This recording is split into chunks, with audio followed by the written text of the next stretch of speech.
The Lhounds of Etabria by R.J. Robinson, narrated by Kat Robinson.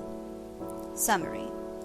Captain Lenard Denarion and his combat Lhound, or lion hound, Xand, both belong to the Imperial Lhound Regiment of Etabria. They share not just a strong emotional bond, but also a telepathic link. They are sent by King Denar from the capital of Etabria, Belfane, to deliver a report about disturbing developments and disquieting rumours to his mother, Queen Eruda, in Gordofane. En route, they meet up with Anmar Lanek and her brother Dane, sent on a similar mission by their uncle, the governor of the Province of Lannetek. They decide to travel together. During their journey, they fall foul of a particularly strong and malevolent master sender, Daruk Silt.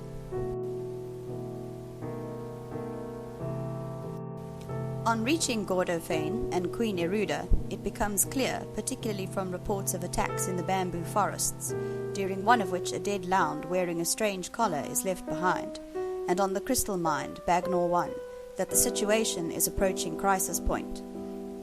An expedition, led by Queen Eruda herself and incorporating several Lhounds and their handlers, as well as the traitorous Major Harod Ramm, is launched to investigate.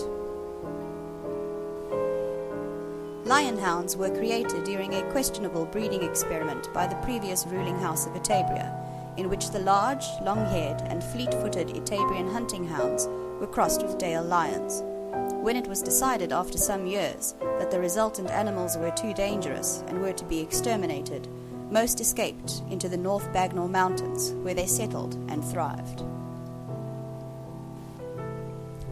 During the First Erasco Wars, some 50 years before the point of this story, extreme circumstances brought about cooperation between the Lhounds and the Mines, as the people who possess a telepathic link with the animals refer to themselves.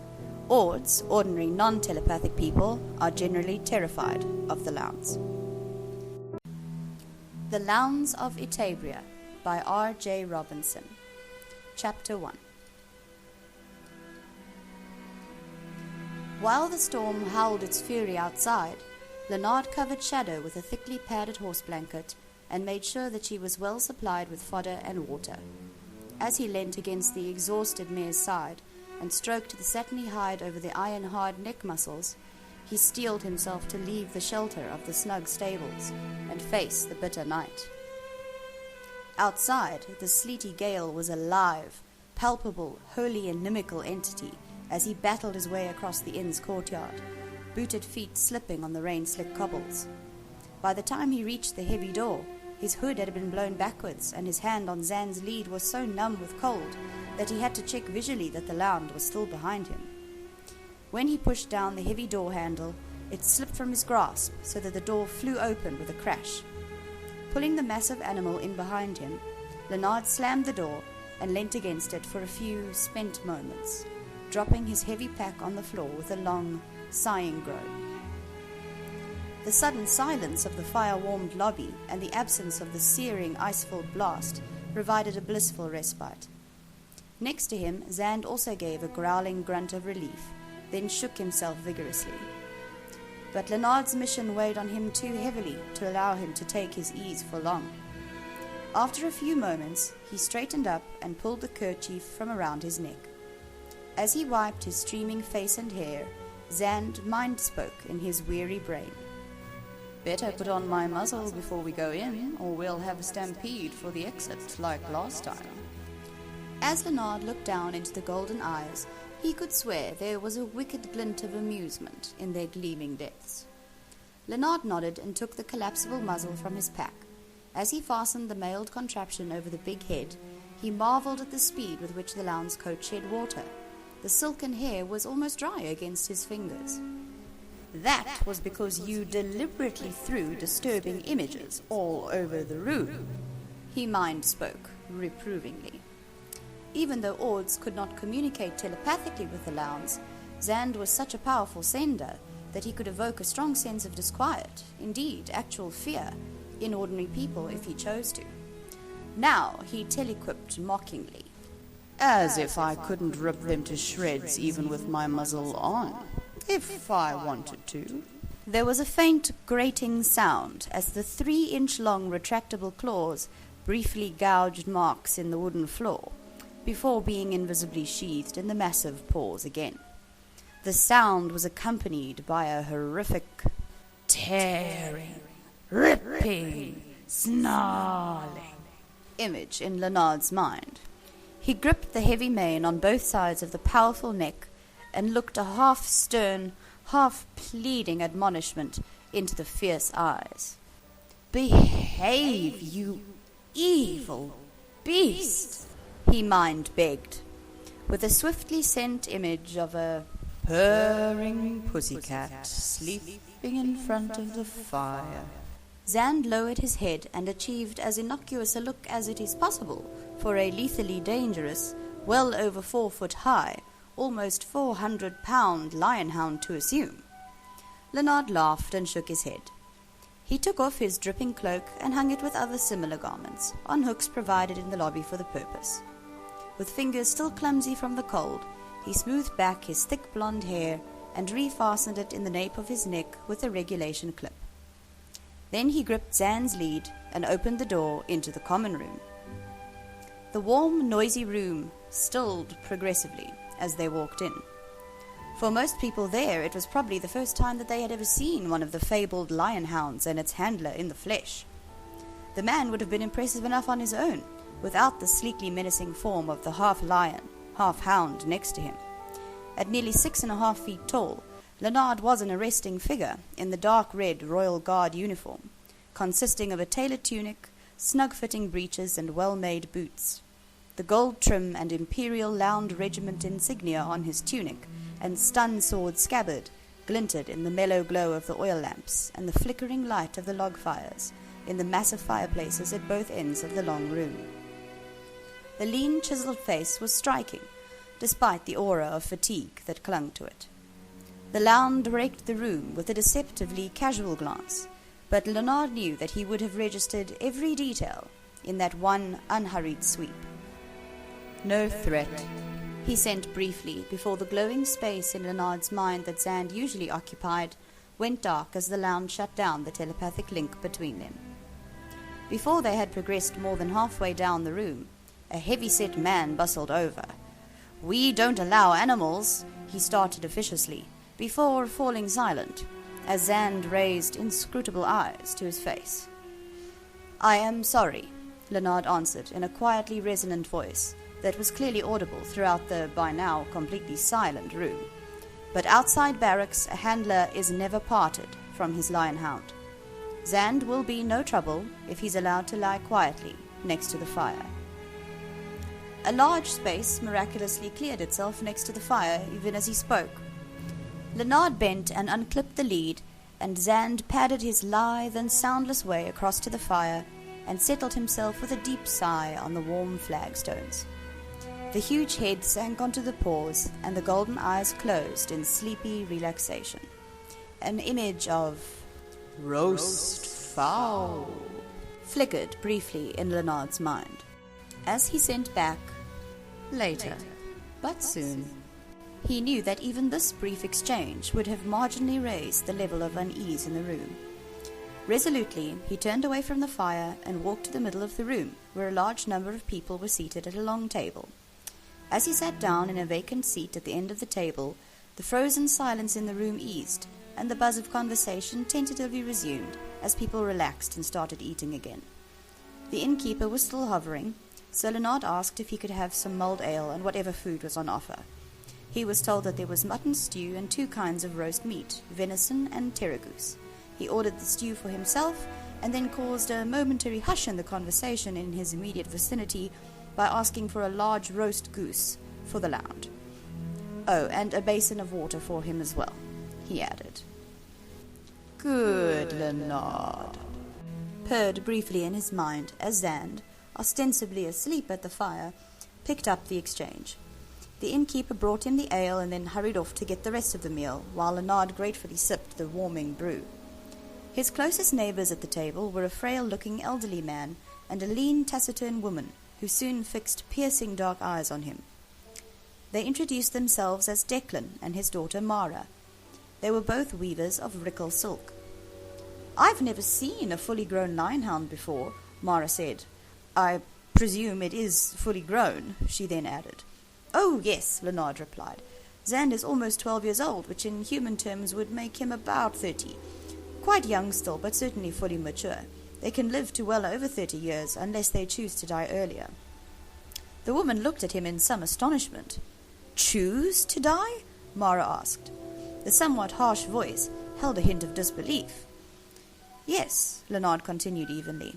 If an adult Lhound no longer wants to live, it can stop its heart at will. At that moment, Lenard's food arrived.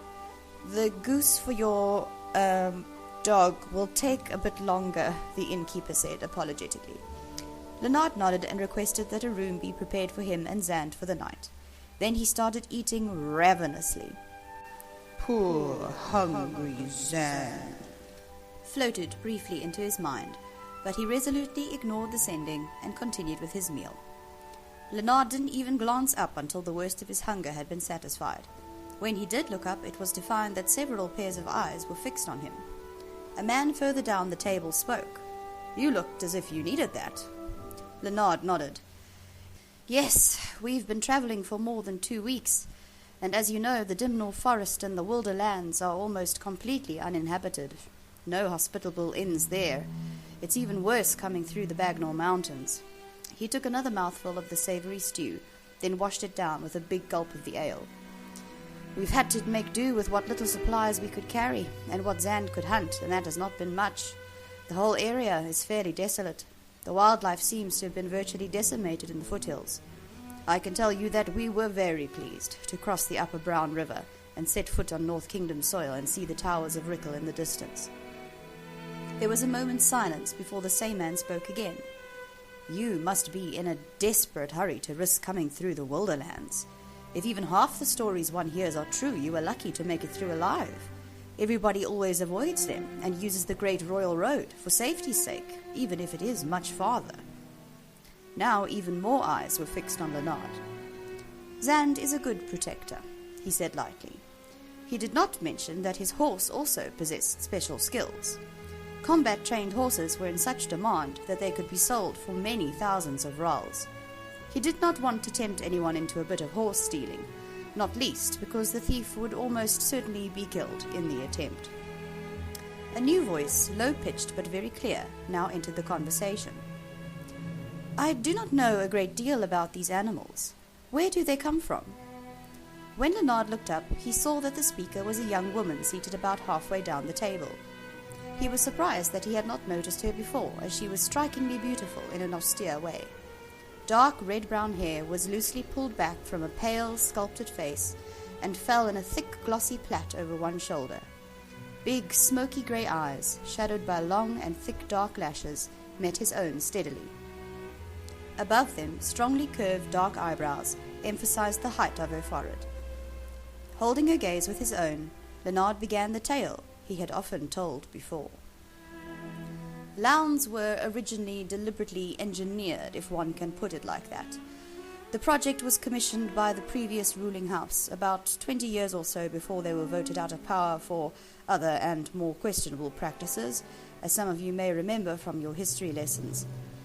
The idea was apparently just to create a very big and powerful guard and working dog. So some of the large, long-haired Etabrian hunting hounds were crossed with Dale lions with the help of some, shall we say, enterprising veterinary medics and scientists. But something happened. Nobody is quite sure how it came about, and a much bigger, much more formidable creature than they had originally intended resulted. Lenard ate the last of his food and drained his tankard. As he looked up again, everybody around him was obviously waiting for him to continue. He shrugged, then gave a rueful laugh. The clever scientists got significantly more than they'd bargained for. More lion than hound, in fact, when it was supposed to have been the other way around. Not least surprising was the fact that the first 15 lion hounds born were not sterile as they were supposed to be, but started reproducing when they reached sexual maturity at about 2 years old. And every generation bred true, and was bigger and more intelligent and fiercer than the previous one. So after about 10 years, it was decided that they were too dangerous and had to be, how shall I put it, eliminated. There were uneasy murmurs around the table, and several pairs of eyes drifted to the sleeping form of Xand next to the fire. Lenard shook his head again, gave a mirthless chuckle, and continued. This did not prove easy to do. 3 or 4 Lhounds were shot, and then all the others, kept in the breeding facility at the royal encampment near Belfane, somehow broke out of their enclosure and escaped into the Dimnor forest. From there they eventually made their way through the wilderlands and into the North Baggnor mountains. So hunters with crossbows were sent to track them down, but very few Lhounds were killed. Mostly they just disappeared when the hunters moved in, almost as if they had had advanced warning. Soon the stock farmers started leaving the mountains in droves. Apart from the fact that the Lhounds were killing their mountain sheep flocks and the farmers themselves if they tried to protect their animals, many told stories of being terrified out of their minds. So a stalemate resulted. The mountains were virtually abandoned to the Lhounds, and they in turn gave people a wide berth, and stayed in the far reaches of their northern mountains. This situation continued for more than 100 years. Lenard caught the innkeeper's eye and lifted his empty tankard. As the man collected it and walked across to the tap room, Lenard continued in the expectant silence. Then, the story goes, a hermit, one of the few human inhabitants left in the mountains, arrived at Castle Belfane about half a century ago and demanded to see the sovereign. This was, as you may remember, Queen Denar, who had been elected ruler in the desperate days when her son, young King Randor, had been killed in one of the first Erasco raids. The hermit told Queen Denar and the upper council an extraordinary story. He claimed that one of the lion hounds had talked to him in his head and said that they, the Lhounds, wanted to help the people of Etabria in their frantic losing struggle against warlord Lurko the Usurper and his ferocious Erasco Battlor units. The hermit's story was met with total disbelief and ridicule by almost all councillors, not least because he claimed that the Lhounds had telepathic powers, but because he now said that they stood 4 feet high at the shoulder. This was almost a third bigger than the Lhounds that had escaped from their pens in the encampment 100 years before. Lenard drank from his replenished tankard. But Queen Denar was a good judge of character. In the face of fierce opposition from virtually all her councillors, she sent the hermit back to fetch the Lhound that had spoken to him. Lenard smiled a grim smile of reminiscence. My grandfather was a councillor at the time. I remember my father, who later also became a councillor, laughing and telling me when I was a boy that my grandfather had told him that the amount of weapons in the council chamber the day the hermit returned with the lion hound Andrex could have armed a battalion.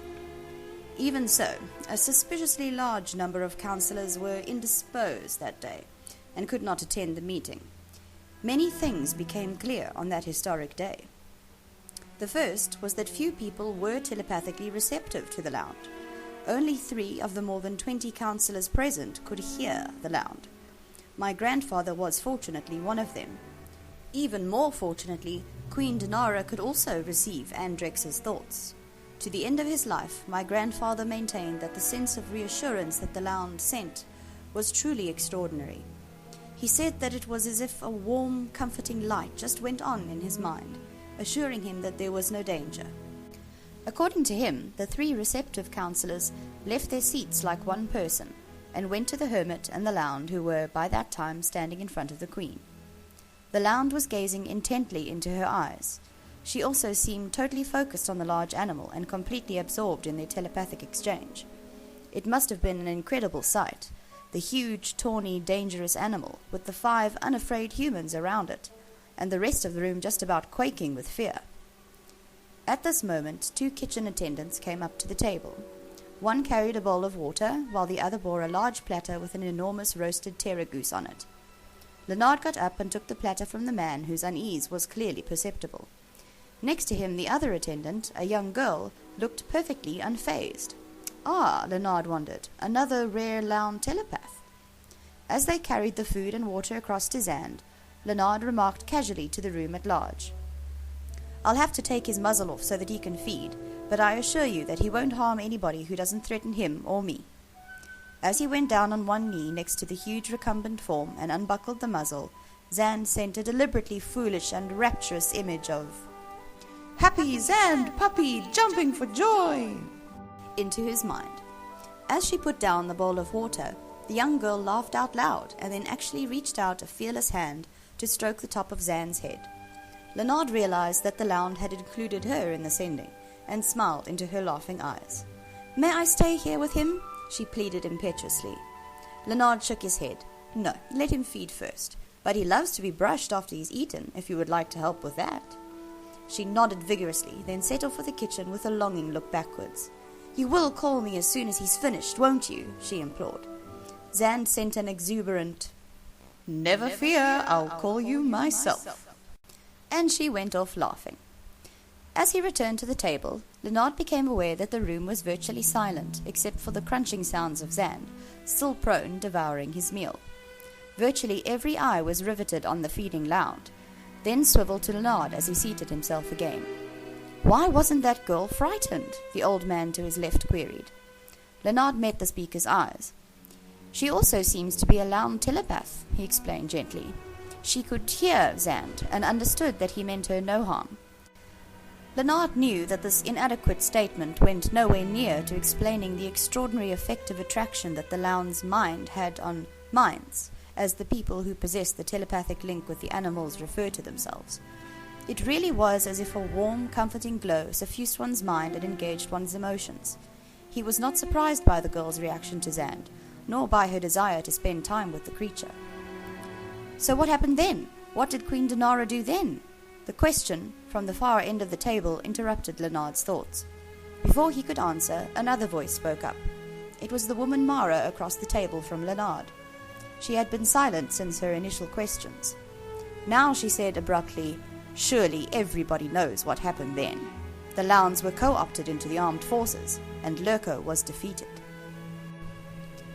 In the silence that followed this announcement, another voice was heard. It was the beautiful dark-haired woman again.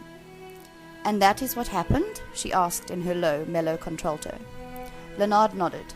"More or less, although it was a great deal more complicated than Mara makes it sound. First, more people had to be found who could communicate with the Lhounds. In order to do so, my grandfather, the hermit, and the other telepathic counselors, each accompanied by a Lhound, travelled throughout both kingdoms of Etabria. The Lhounds identified anybody that had the necessary telepathic ability. Many of these people were, of course, not suitable to serve in the armed forces. Some were children, others were too old or in poor health, many were unwilling to join the armed forces, or surprisingly still remained so uneasy with the Lhounds that they were not prepared to consider working with them. Some found themselves in circumstances that did not allow them to do so. In the end, only about 700 able-bodied telepathic adults were assembled. Of these, only about 60 were already in the armed forces and had military training. All the others were civilians from widely diverse backgrounds: artists, medics, homemakers, health carers, educators, farmers, engineers, scientists, musicians, artisans, crafters, and many, many others. After about 2.5 moons, all the suitable and willing telepaths were assembled in the barracks of the military headquarters in Belfane. While they started their basic military training, Andrix and the other Lhounds went back to the mountains to summon the rest of the Lionhounds, who were to join what was already being referred to as the Lhound Regiment. Again Lenard gave a reminiscent shake of the head and drained his second tankard of ale. When the innkeeper made a move to refill it, Lenard motioned no and continued. The Lhounds arrived after about 2 weeks. They had of course signalled their approach, and all the new recruits were assembled to meet them. My grandfather reported that the feeling of tension and excitement and fear was quite overwhelming. You must remember that all these recruits were embarking on a totally new and radically different undertaking.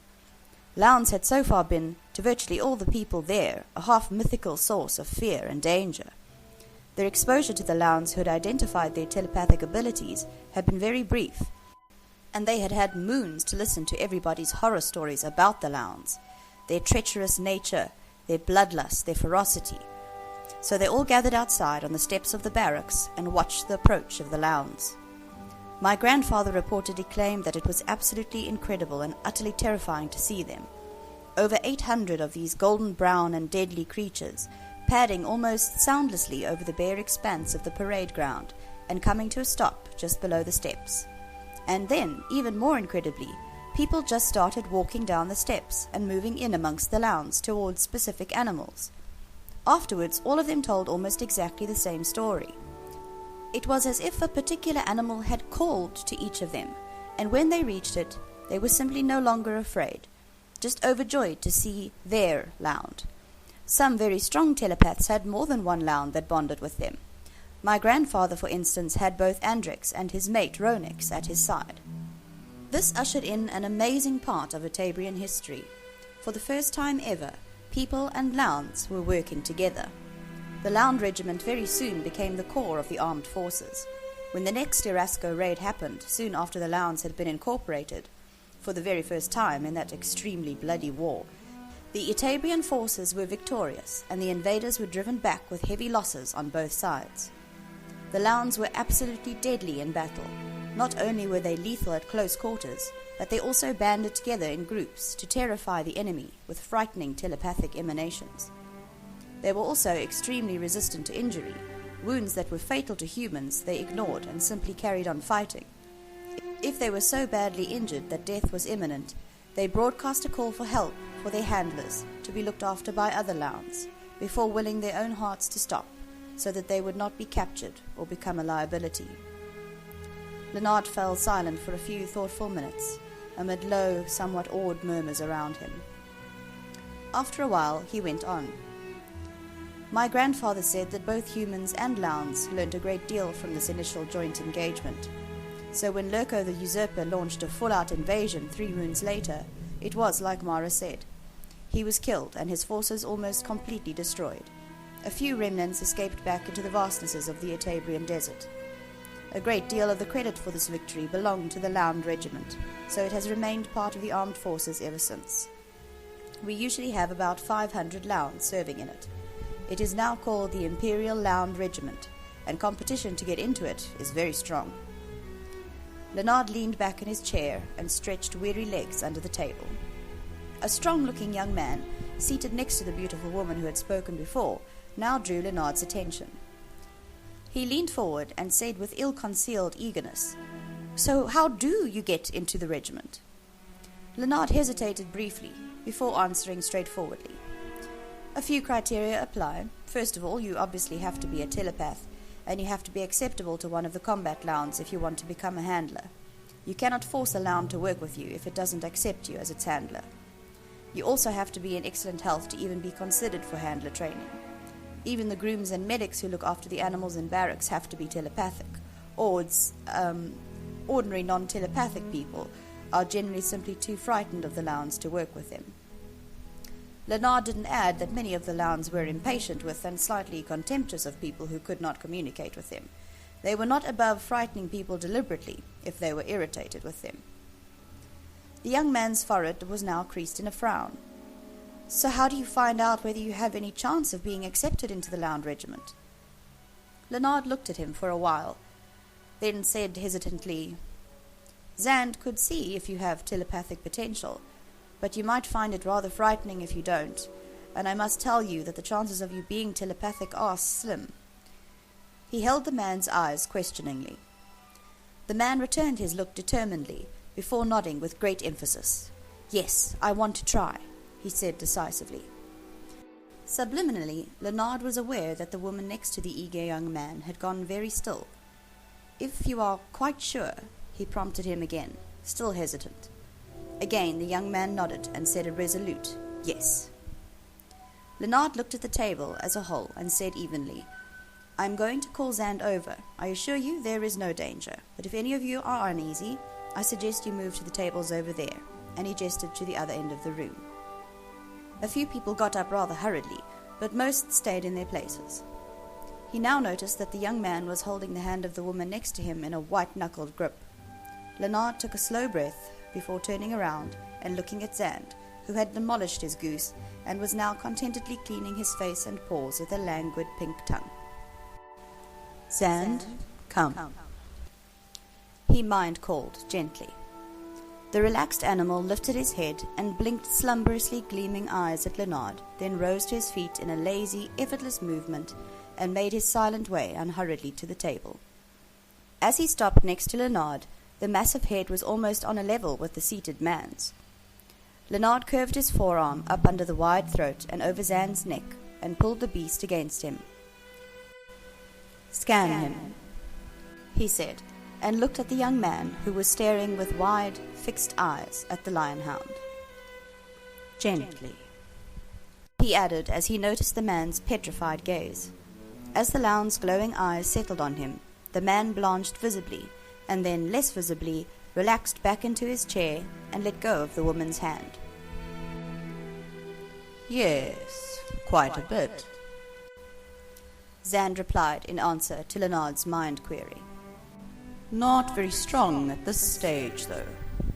Untrained, Xand concluded. Then Lenard sensed a powerful focusing of the animal's attention. He looked at Xand's face and saw the golden eyes, now blazing with intensity, fixed on the woman next to the young man. Now she's deliberately locking me out. Very strong, very hidden. Lenard fixed a startled gaze on the woman to see her staring with equal intensity at Xand. Then her eyes shifted to him. She held his gaze unwaveringly for a few seconds before sitting back with a brief, resigned laugh. We must talk. She then spoke in his mind as Xand gave a low, purring growl. Don't let on that my brother and I are senders, she commanded. She managed to convey such an imperative tone to the instruction that Lenard obeyed immediately. He smiled apologetically at the young man and said, I'm sorry, my Lhound can't find any telepathic potential in you. I did tell you it was unlikely. The young man gave a brief, startled glance, not at Lenard but at the woman next to him. Almost immediately he recovered himself and gave a regretful shake of the head. Do not fret, he said, just a foolish idea I had. But, by all that is shrouded, that is a frightening bloody animal you have over there, he concluded. And you don't even know the half of it. Lenard caught the half-mocking, half-threatening sending, and gave a handful of Xand's mane an admonitory tug. Xand shut down his mind send obediently, and strolled back to his place at the fire. After this, the gathering around the table broke up quite soon. Lenard knew that it was in large measure the result of the telepathic traffic between the Lhound and the three minds. Whilst Ords could not pick up the content, they did respond with unease to the mind energy generated. The young man and his sister were amongst the first to go. A brief parting, "We must talk," drifted fleetingly into his mind before they left the common room. Lenard himself was not unwilling to retire. The difficult 2 weeks spent crossing the wilderlands had exhausted him mentally and physically. He pushed back his chair and thought longingly of the proper bed he would sleep in that night. Just as he was looking around for the innkeeper to ask directions to his room for the night, he caught an aggrieved, "But Xand hasn't been brushed yet." At the same moment, the young kitchen helper came rushing up to him. "I can brush him now, can't I? Please?" Gratefully, Lenard bent down and took the wire-head brush from his pack on the floor next to his chair. As he handed it to the girl, he warned, "Don't let him bully you. He never gets enough. He'll keep you brushing half the night if you let him." The girl laughed and skipped across to where Xand was already standing up in anticipation. Absolutely fearlessly, she started brushing the luxuriant silken fall of Xand's mane, her other arm resting across the broad back. A deep, purring rumble of content soon sounded in pleasing counterpoint to the girl's silvery laugh as the lionhound surrendered himself to her ministrations. Lenard smiled as he picked up his pack and went in search of the landlord. He knew Xand would find him wherever his room was. As the innkeeper took him up the stairs, he mentioned that the inn offered a laundry cleaning service. This was said with a meaningful glance at Lenard's uniform, the durable fabric of which showed ample signs of his long and arduous journey. When the man showed him into his room, Lenard was delighted to find it was comfortably equipped, with woven bamboo fibre matting on the floor and a fire already alight in the small hearth. There was even an ablution cubicle in one corner. While the innkeeper politely turned his back, Lenard unceremoniously stripped off his dirty clothes and bundled them into the man's waiting hands. He also asked that his cloak be collected for cleaning from the lobby. As soon as the man had left, Lenard stepped into the compact cubicle and activated the seals. He rubbed the fragrant ablution gel provided all over himself and worked a liberal handful of it into his hair. Adjusting the temperature settings, he flipped on 3 of the 4 water jets and sighed blissfully as the water started gushing over his back and chest and rising around his ankles. He rubbed more cleanser into his hair and over his body. Some of the weariness of the past weeks washed away with the accumulated grime. When the water level reached his knees, he closed off the water jets. He sat down on the built-in seat and used the large scoop provided to pour more water over his head, face, and torso, then unstopped the outlet to allow the water to drain away. Standing up, he turned on the gentle roof jet and rinsed himself in the clean water, luxuriating in the feel of the hot water on his head and body. He revelled in the difference between this bathing experience and the rather more cursory ablutions he had performed over the recent weeks. Eventually, reluctantly, he turned off the water and stepped out of the moist and soothing warmth of the cubicle. Shivering a bit in the relative chill of the room, he rubbed himself vigorously with a thick, absorbent cotton drying cloth provided, then pulled out his sleeping robe from the bottom of his pack. The robe was clean, but wrinkled from its weeks-long sojourn in the bottom of the pack, while he'd slept in his travelling clothes or uniform and cloak. The thick, fleecy, insia-weave fabric, with its generous component of Rickel silk, felt wonderful against his bare skin. He pulled on his warm room socks with their thick lowland elk hide soles, and then rubbed his long hair as dry as he could get it. He was just finishing the onerous and painful task of combing out the tangles with his old and battered bone comb, when a firm knock sounded on the door. When he opened it, the dark-haired woman and her brother were standing on the threshold. Lenard stepped back and motioned them into the room. He closed the door and looked at them. The woman spoke first and held out her hand. "My name is Anmar Lanek, and this is my brother Dane." Lenard introduced himself. "Lenard Denarion," he said, and shook their hands in turn. Anmar's grip was surprisingly strong for a woman, while Dane's felt as if it could bend metal. Lenard offered them the 2 chairs, while he sat on the corner of the bed. "You wanted to talk," he said. Dane looked at his sister, who hesitated for a moment, and then started speaking in her low, clear voice. "Dane and I grew up on our parents' wheat farm, on the coastal flats not too far outside Belfane. I have, however, been away in Lannetek province for the past 10 years or so." Lenard raised a questioning eyebrow and commented, "That's a very long way from home, way over on the other side of the South Baggnor Mountains. Why, it must be at least 2,500 parsecs," he said. She nodded. "Closer to 3,000. She suddenly looked very tired. After a brief pause, she continued, "I don't know if you are aware that Lannetek has its own population of lion-hounds." Lenard looked a bit startled. "I'd heard that, but always got the impression that it was a bit of an exaggeration, just a very big dog of some kind that they have there." She shook her head. "No, they are proper lion-hounds, not anywhere near as big as your Xand, and much less lion-like than he is, but definitely a long-ago offshoot of the Baggnor Lhounds that moved down into Lannetek for whatever reason. Maybe for the milder climate, or maybe because they were victimized or pushed out by bigger animals, I don't know. Many households, especially in the country districts, kept a Lhound or 2 sort of as pets, but also as working dogs and for protection. There has been some interbreeding with the local Lannetek working dogs, mostly with the large plains mastiffs, but they are definitely Lhounds, and they are also telepathic, though not nearly as versatile and sophisticated as your Lhound is." Lenard nodded and interjected dryly, "Very few are." Anmar smiled briefly. "In any case, after I had finished at the tertiary academy, I felt like travelling a bit, so I set off for the province of Lannetek to meet some long-lost relatives. My parents' ancestors originally came from there. My uncle, Dane, has been the governor of Lannetek for many years, so I went to join them on their farm just outside the provincial capital of Keten. They'd been inviting me for years. Before I got to Lannetek, I'd had no idea that I was a Lhound telepath. I knew that I had a close link with animals, particularly dogs and horses, but I just thought it was because I liked them so much. The first Lhound I came into contact with was one on my uncle's marrow root farm. I'd arrived during the morning, and we were having the noontime luncheon, when this huge dog wandered in and sort of, I don't know quite how to describe it, it drifted into my mind. I don't know who was more amazed, the Lhound or me. In any case, the Lhound was just about ecstatic. Nobody in my uncle's family was a telepath, so I think the Lhound was very lonely.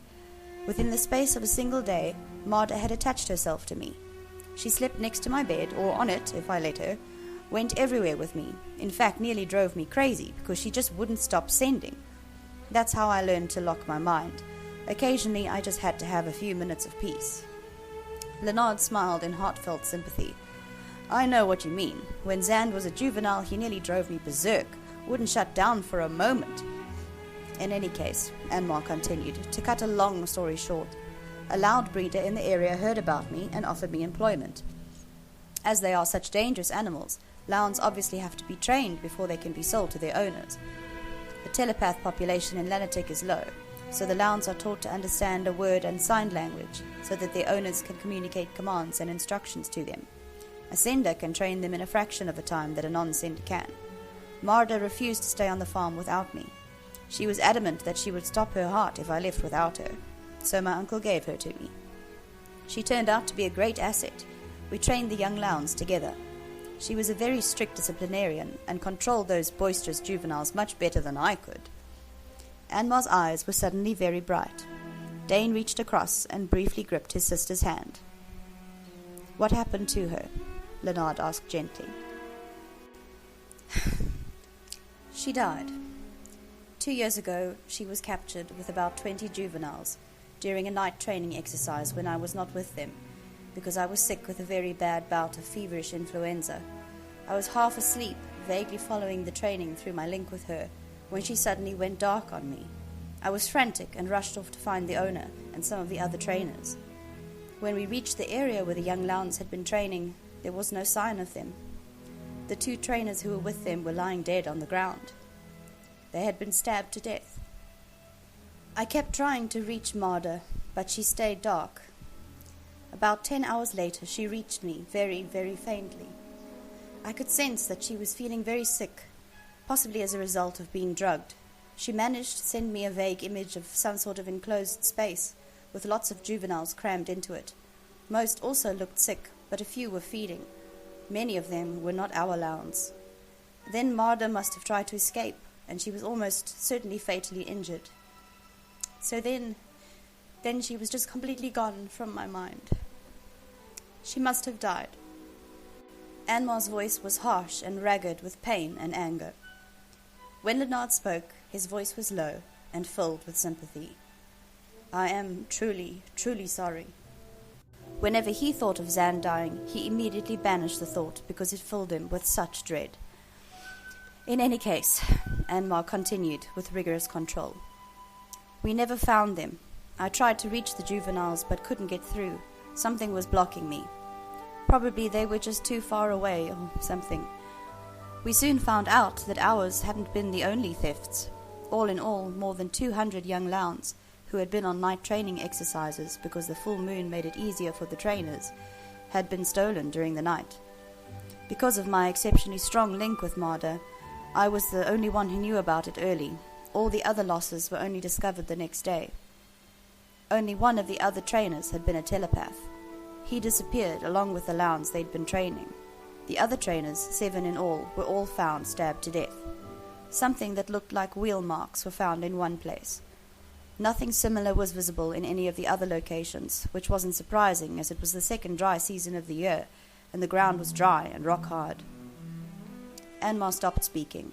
Her beautiful face was tense, a frown of distress on the smooth forehead. When she spoke again, her voice held an undertone of profound grief. I still miss Marda. After all this time, I still have this dark, cold void in my mind where she used to be. I've worked with many other Lhounds since then, but none of them has, how shall I put it, occupied my mind like she did. Again, Lenard understood with frightening clarity. The room fell into silence as each of them pursued their own thoughts for a few moments. Then Lenard and Anmar met each other's eyes in a long, worried look, but before either could speak, Dane, silent until now, said, So, it would seem as if I am also a Lhound telepath. His voice held both wonder and suppressed excitement. Why did you tell me downstairs to pretend that I wasn't, Anmar? He looked at his sister with questioning brown eyes, while running strong fingers across a squarely pugnacious chin. Anmar's eyes moved from Lenard to her brother before settling on Lenard again. Then she spoke with reluctance and palpable unease. I thought it was the prudent thing to do. There is something very bad going on. Rumours and frightening stories are circulating about Lhounds being used to commit atrocities. I've heard that they are under the control of a very strong, evil sender, or more than likely, senders. Lenard had been looking at her with fixed attention. Now he said very quietly, "So you know about these things." He hesitated and fell silent, watching Anmar with great intensity. Suddenly, and without any warning, he sent the strongest mind probe he could muster arrowing into her unscreened mind. She gasped and raised defensive hands to her temples. Then he felt himself almost physically flung from her mind as she slammed down her mental shutters, locking him out. But he had seen enough.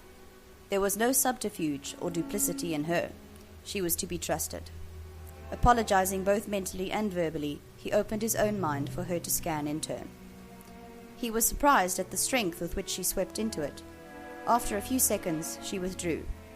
When he apologized again, she raised a dismissive hand. "No matter, you had to be sure." Lenard nodded gratefully, then continued even more quietly. "Have you heard the unlikely rumor that a new breed of Lhound has been developed that is capable not only of stopping their own hearts, but those of other Lhounds as well?" Anmar nodded. The lovely face was grim. "Yes, I have, but nothing definite. And the stories that I have heard vary greatly. Some just say that they are extraordinarily ferocious and can interfere with other Lhounds' telepathic sendings, or that they can render them unconscious by affecting their heart rates. I've even heard it rumored that they can do this to humans as well. So nothing definite in any way, and I suspect that the stories have grown in the telling and retelling. But what is certain, of that I am sure, is that something really bad is brewing, and that Lhounds are somehow involved in it, as is a sender or possibly senders, who are perversing and abusing the traditional relationship between Lhounds and humans." The three humans stared at each other in a grim and appalled silence. The implications were truly horrifying. It brought all the old fears of Lhounds into terrifying new focus. Lenard was suddenly aware that Xand had been absent for a long time. With much less control than he usually exercised, he flung a frantic "Xand!" into mind space. A somewhat pained and startled What is the matter? entered his mind a split second later. Lenard allowed his concern and relief to colour his reply. I wondered where you were. Come along now. A long-suffering and exaggeratedly patient Of course, Lenard.